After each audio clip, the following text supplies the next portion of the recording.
Everything okay, sir. Okay, it's right time for landing.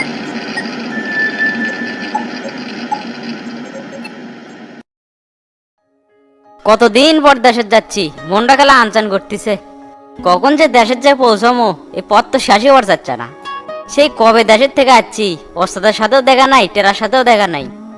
দেশের মাটিতে পাড়া দেওয়ার যে কি একটা অনুভূতি, সেটা শুধু প্রবাসীরাই জানে। প্রিয় মানুষগুলো ছাড়িয়া বিদেশের মাটিতে নিজে খুব একা একা লাগে। ওস্তাদ আর টেরাবেন এয়ারপোর্টে এসে বসে আছে, আমার তো ধৈর্যই সচ্ছে না।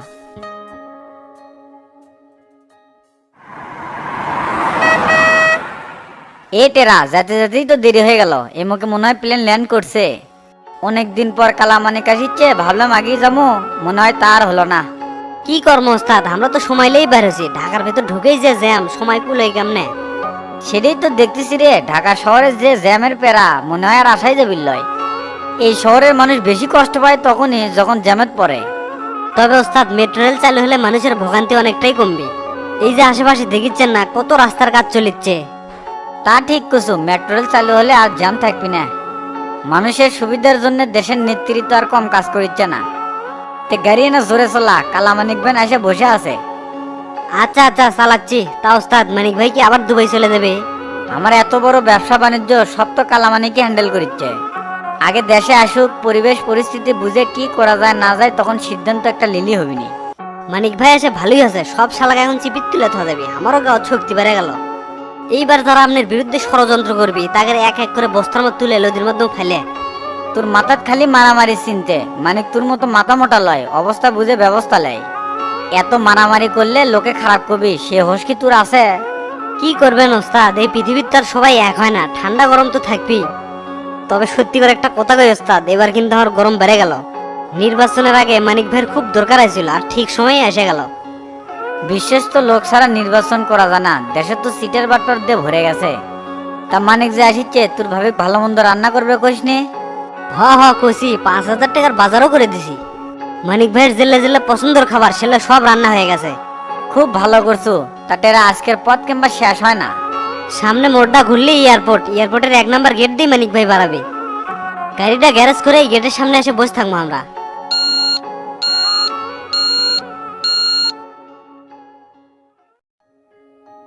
স্যার 10টা মিনিট ওয়েট করেন, আপনার লাগেজ চেক হচ্ছে। অনেক আগেই তো চেক করার জন্য লাগেজ পাঠাইছি, এত লেট হয় কেন? স্যার আপনার মতো তো অনেকেরই লাগেজ আছে, সবগুলো চেক করতে হবে। এত তাড়াহুড়ো করলে আমরা ঠিক মতো লাগেজগুলো চেক করতে পারবো না। তা ভাই, আপনাকে চেনা চেনা লাগতেছে, আপনাকে কই যেন দেখছি। দেখি মনে করেন তো, কই দেখছেন? হ্যাঁ মনে পড়ছে, আপনি কোপা শামসু এপিসোডে কালামানিক না? একদম ঠিক ধরছেন, আমিই সেই কালামানিক। ব্যবসার কাজে আমি দীর্ঘদিন দুবাই ছিলাম। ওস্তাদের এত বড় ব্যবসা বাণিজ্য একা সামাল দেওয়া তো কঠিন হয়ে যায়। জনপ্রতিনিধিরা ঠিক মতো নিজের কাজ করতে পারে না, এটাই স্বাভাবিক। সামনে তো আবার এমপি দরবার যাচ্ছে, যদি এমপি হয় তাহলে তো ব্যবসা বাণিজ্য দেখার সময়ই পাবি না। আপনার লাগেজ চলে আসছে, আপনার লাগেজগুলো চেক করে নেন। আর 3 নম্বর কাউন্টারে যান, ওখানে আপনার কাগজ পেয়ে দেখবে, তারপর ছেড়ে দেওয়া হবে। ঠিক আছে, যাচ্ছি।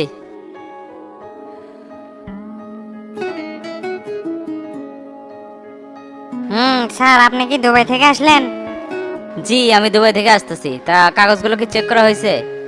জাস্ট 1 মিনিট, কাগজটা স্ক্যান হচ্ছে। ঠিক আছে, যতক্ষণ লাগে করেন। Okay sir.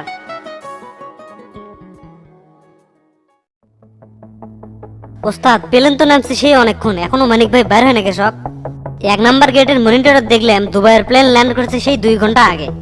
আরে ভেতরে অনেক কাজ থাকে, কাগজপাতি লাগেজ এলে চেক করা লাগে যে। ওস্তাদ, লাগেজ থেকে যদি মালপত্র চুরি হয়ে যায়, ইদানিং বিমানবন্দরে তো এলেই হচ্ছে। আন্দাজে জান একটা কথা কইস না, এটি লাগেজ হেরে গেলে লাগেজ বাইর কর্ম। এই এয়ারপোর্টে এসআই মাসুদ আমার পরিচিত বড় ভাই, যে কোনো সমস্যা হলে একটা ফোন দিলেই সমাধান। তাহলে তো কোনো সমস্যা নেই, শার্টের বোতাম খুলে এয়ারপোর্টের মধ্যে কয়েকটা পেঁয়াজ খাই। পেঁয়াজ আর খাওয়া লাগিচ্ছে না, ওই যে কালামানিক বাইরে আছে। কালামানিক। ওস্তাদ, আমি তো এসে গেছি। অনেকদিন পর তোর সাথে দেখা রে কালামানিক। আয় রে ভাই, আয় বকে আয়।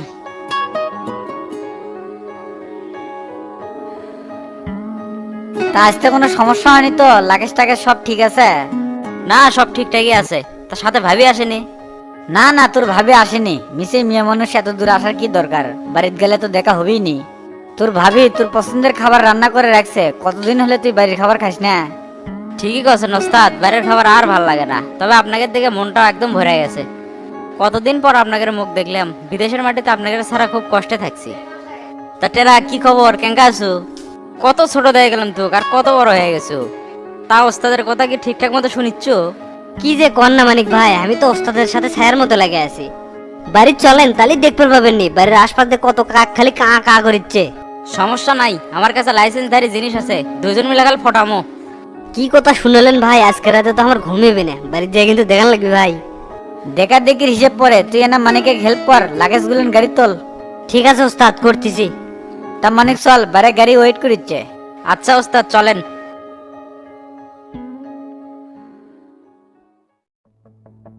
ভাই খবর পেলাম চেয়ারম্যানের আর একটা ছেলা দুবাই থেকে আসতেছে। কেটে কালামানিকের কথা করছু? হ্যাঁ ভাই, এই সিংড়া তো আরো ডেঞ্জারাস, টেরার চাইতে 3 গুণ বেশি খারাপ। তে সমস্যা কি? ওলে ডেঞ্জারাস 2-4টা সোল বল আমাদের গোয়ার পিছে ঘুরছে। ভোটের মাঠে ওলে ডেঞ্জারাস গিরি কুলাবি না, জনগণ ভোট দিবি যাক, নেতা হবি তাই। আমি সগলি কই দিছি, এবার দলের প্রতীক তুই পাবো, সগলি যান তোর পিছে থাকে। সবই আপনার অনুগ্রহ ভাই, আপনি যা করবেন সেটাই আমি মেনে নেব। তে ভাই, হাই কমান্ডার কিংবা পার্টির সেক্রেটারির সাথে কথা কইছিলেন?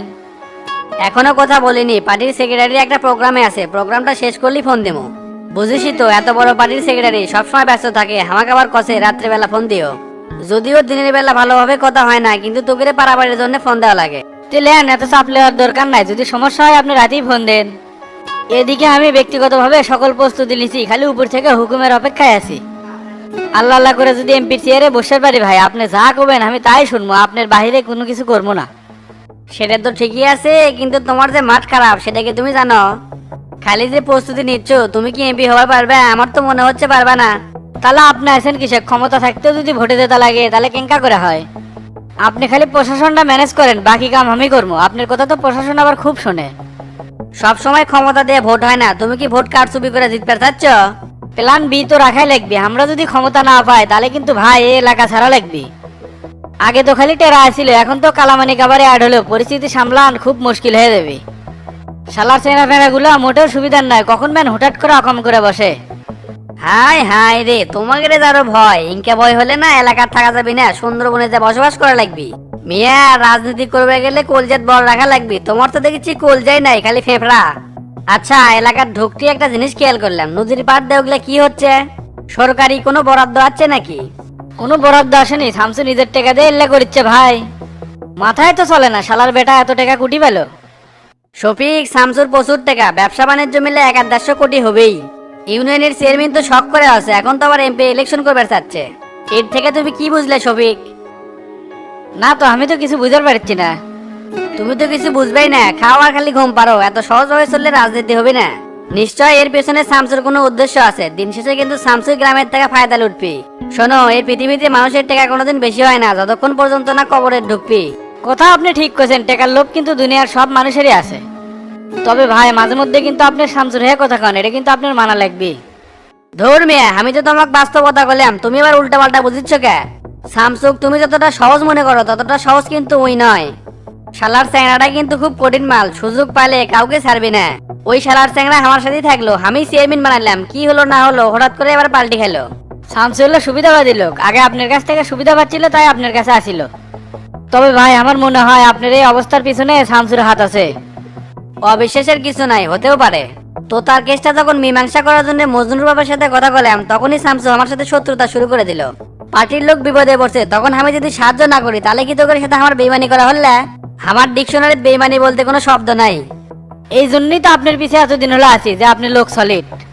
তার রুমে বসে না থেকে পার্টি অফিসে চলেন, লোকজন আপনার জন্য অপেক্ষা করতেছে। আচ্ছা চলেক।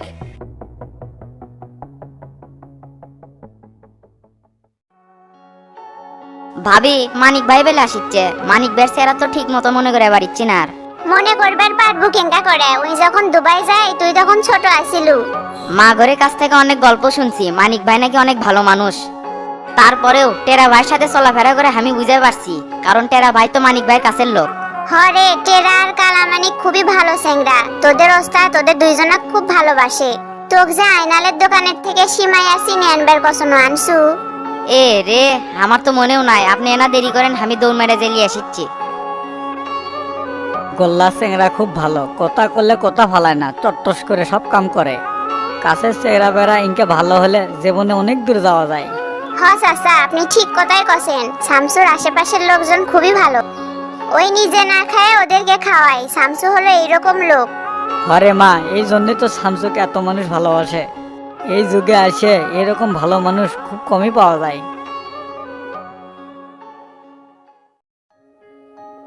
ক্যারে ফটিক, তুই দোকানে কি করিস?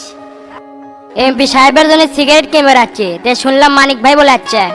সত্যিই শুনছু বে? টেরা ভাই মানিক ভাইকে আনবার গেছে। মানিক ভাই আমার জন্য চেন আলা ঘড়ি আনবি। আমি তো ওই ঘড়িলে মেয়েগুলোর সামনে পাতলি মুবে। শালা আমি থাকি কোন জঙ্গলি গের সাথে, আমাকে কিছুই দেয় না, খালি কামত কয়। তোক তো সে কবে কছি আমার দলে যোগ দে, তুই তো আমার কোনো কথাই শুনিস না। তবে একটা কথা কই, এবার ভোট আসলে কিন্তু তুই আমার হাতে মার খাবো। কোনো বাপের বেটে ঠেয়ে পারবি না, এক আল্লাহ ছাড়া। তুই বন্ধু হয়ে বন্ধুর গায়ে হাত তুলবো, এটা কোনো কথা হলো? ধুরবে, তুই কি আমার কোনো কথা শুনিস? শোন ফটিক, আমি টেরাবার জন্য সবই করে পারি। এখন ছর সামনে থেকে, সিনিয়র সামনে না লাগবি। ভাবি আমার জন্য বসে আছে, আজকে তো বাড়ির জমজমাট খাওয়া দাওয়ার আয়োজন। আচ্ছা সরিচ্ছি।